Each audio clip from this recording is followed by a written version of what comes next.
करतोय ही सेवा मात्र कोणाला काही जाहीर करायची काही गरज नाही. पण आपण लगेच सांगतो की 12 वर्ष झाली, 14 वर्ष झाली मी यांच्या सेवेत आहे, मी सेवा. अरे तू सेवा, मी सेवा म्हणजे तुझी सेवा संपली. ती सेवा मात्र होऊ शकत नाही. म्हणून सेवा ही दाखवण्यासाठी नाही आहे, सेवा दिखवण्यासाठी नाही आहे. सेवा हे काय आहे तर आत्मप्राप्तीसाठी सेवा ही सांगितलेली आहे.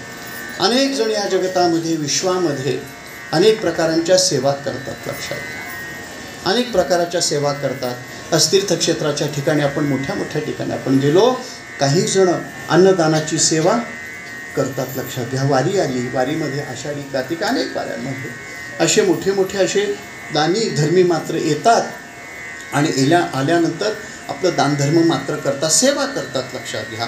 म्हणून ज्या कामाच्या मागे, ऐका, ज्या कामाच्या मागे सेवा आहे तिथे कधीही मात्र त्या व्यक्तीच्या ठिकाणून त्याच्या हातून कधीही पाप घडणार नाही. विठ्ठल नाही.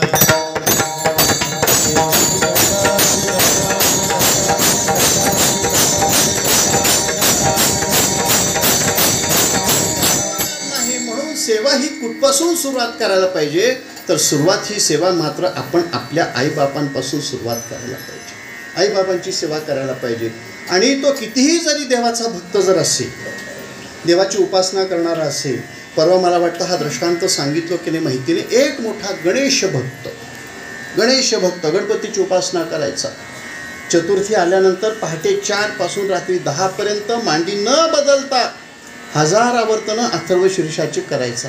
मग कसं सगळं काही प्राप्त होणार नाही मला सांगा. रोज गणपती नामाचा रोज 1000 जप त्याचा करायचा, चतुर्थी करायचा, सगळं करायचा.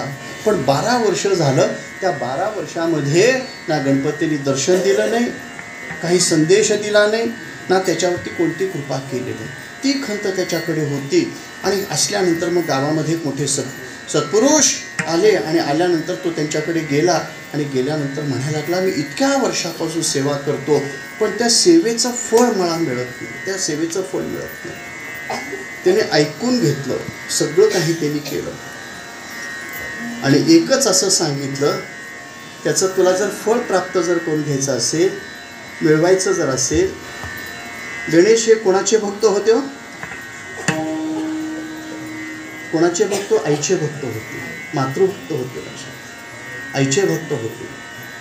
अरे तू विचार कर, इतकी सेवा करतो पण तुझ्या आईला वेटीस धरतोस आणि गणपतीच्या पूजेला बसतोस. विठ्ठल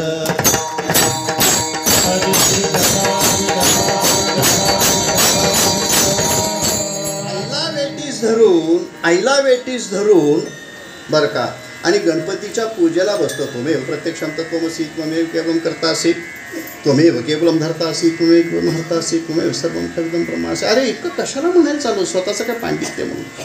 त्वं ब्रह्मात्मं विष्णुस्त्वं रुद्रस्त्वं इंद्रस्त्वं अग्निस्त्वं वायुस्त्वं सूर्यस्त्वं चंद्रमास्त्वं ब्रह्म भूर्भुवस्वरं गणादिं पूर्वोच्चार वर्णादिं तदनन्तरम् अनुस्वारः परतरः अर्धिं तुलसीदं तारेणुर्धं एतत्त्वमनुस्वरूपं गकार पूर्वरूपम् अकारं मध्यरूपम् अनुस्वारश्चान्त्यरूपं बिन्दुरुत्तररूपं नादः संदानं सद्गुहिता संधिः सैषा गणेश विद्या गणकृषी ही निश्रुत गायत्री छंद गणपतीर्देवता.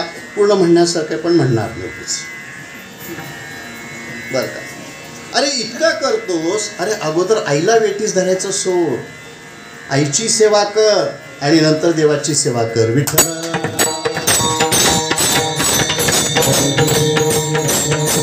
आणि इथे तुम्ही जे कीर्तन ऐकायला लागलात, जे कोणी तुम्ही आईला वेटीस धरत असाल आणि कीर्तनाला उभं राहिलात, त्यात तुमचं कीर्तनाचं फळ तुमच्या पदरात पडणारच नाही. लक्षात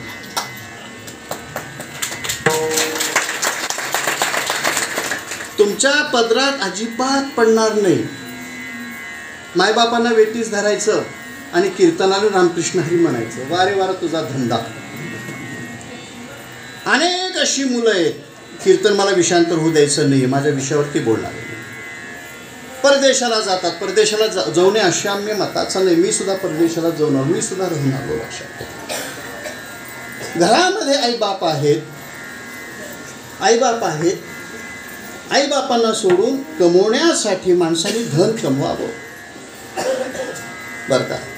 जोडून या धन उत्तम व्यवहारिक धन तुम्ही गोळा करा.